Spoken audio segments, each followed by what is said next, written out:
你爱我，我爱你，我是本傻甜蜜。你爱我，我爱你，我是本傻甜蜜蜜。 Hai, kembali lagi denganku.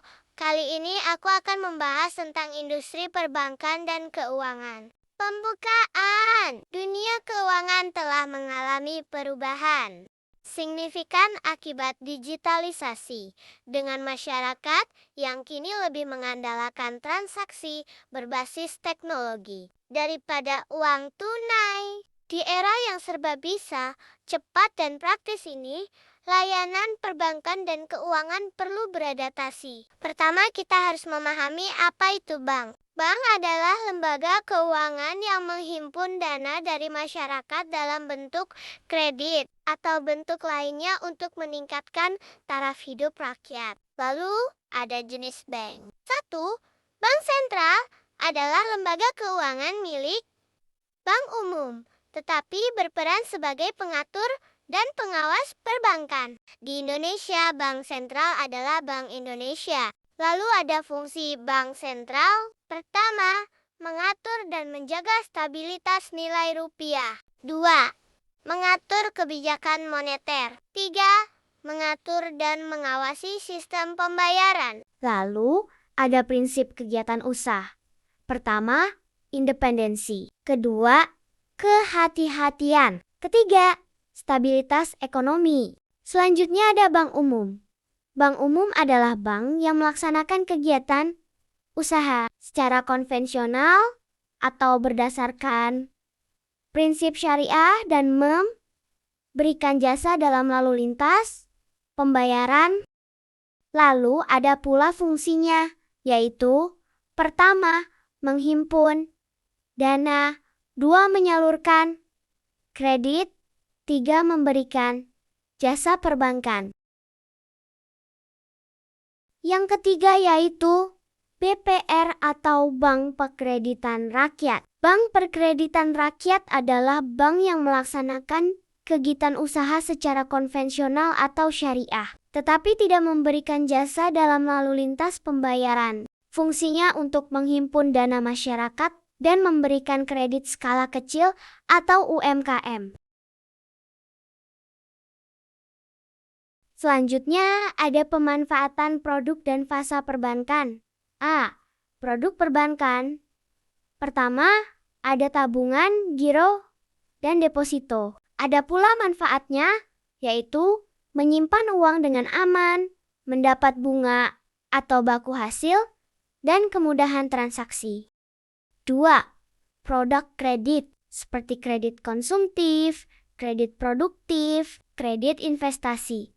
Manfaatnya dapat membantu kebutuhan dana dan mengembangkan usaha. 3.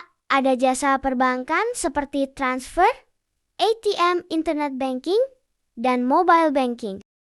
Dan selanjutnya, ada fase perkembangan perbankan. Pertama, fase tradisional seperti layanan manual. 2. Ada fase digital seperti ATM dan kartu debit. 3. Fase modern atau digital banking seperti mobile banking dan fintech. 3. Kredit. Kredit adalah penyediaan uang atau tagihan berdasarkan persetujuan antara bank dan nasabah yang wajib dilunasi dalam jangka waktu dengan bunga atau bagi hasil. Fungsi kredit antara lain meningkatkan daya guna uang, meningkatkan peredaran barang, meningkatkan kegiatan ekonomi. Prinsip pemberian kredit 5C. Closing parenthesis. Yaitu creditor, capacity, capital, collateral, condition, dan economy. Materi selanjutnya yaitu lembaga keuangan bukan bank. Lembaga keuangan bukan bank adalah lembaga yang menghimpun dana dan menyalurkan dana tetapi tidak berbentuk bank. Fungsi LKBB 1. Membantu pembiayaan, 2. Memantau investasi, 3. Mendukung kegiatan ekonomi. Prinsip kegiatan usaha LKBB yaitu transparan, kehati-hatian, perlindungan konsumen, dan kepatuhan terhadap regulasi. Jenis dan produk LKBB. 1. Perusahaan asuransi adalah lembaga keuangan yang memberikan jasa perlindungan finansial dengan menanggung risiko nasabah melalui perjanjian polisi. 2.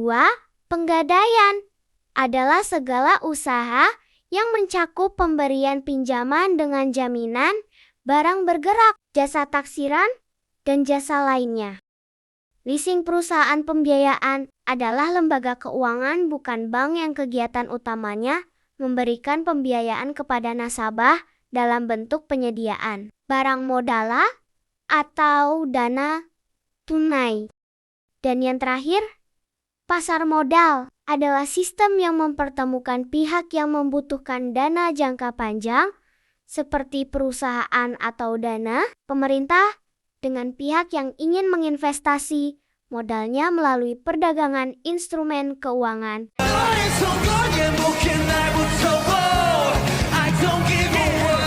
Saya akan menjelaskan tentang Bank Sentral. Pengertian Bank Sentral. Apa itu Bank Sentral?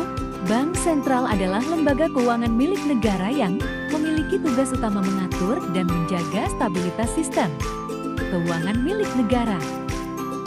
Fungsi Bank Sentral: 1. Mengatur jumlah uang beredar. 2. Menutupi kebijakan moneter. 3. Menjaga stabilitas sistem keuangan. 4. Mengawasi perbankan. 5. Sebagai bank bagi bank. Tujuan Bank Sentral: 1.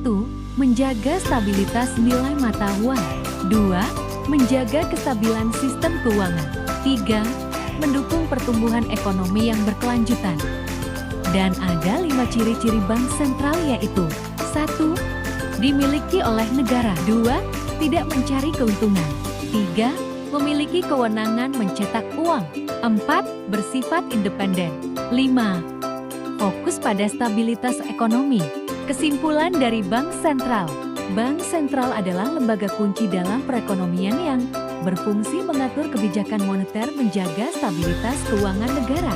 Tanpa Bank Sentral, perekonomian berisiko mengalami ketidakstabilan, seperti inflasi tinggi, krisis perbankan, atau nilai mata uang yang tidak terkendali.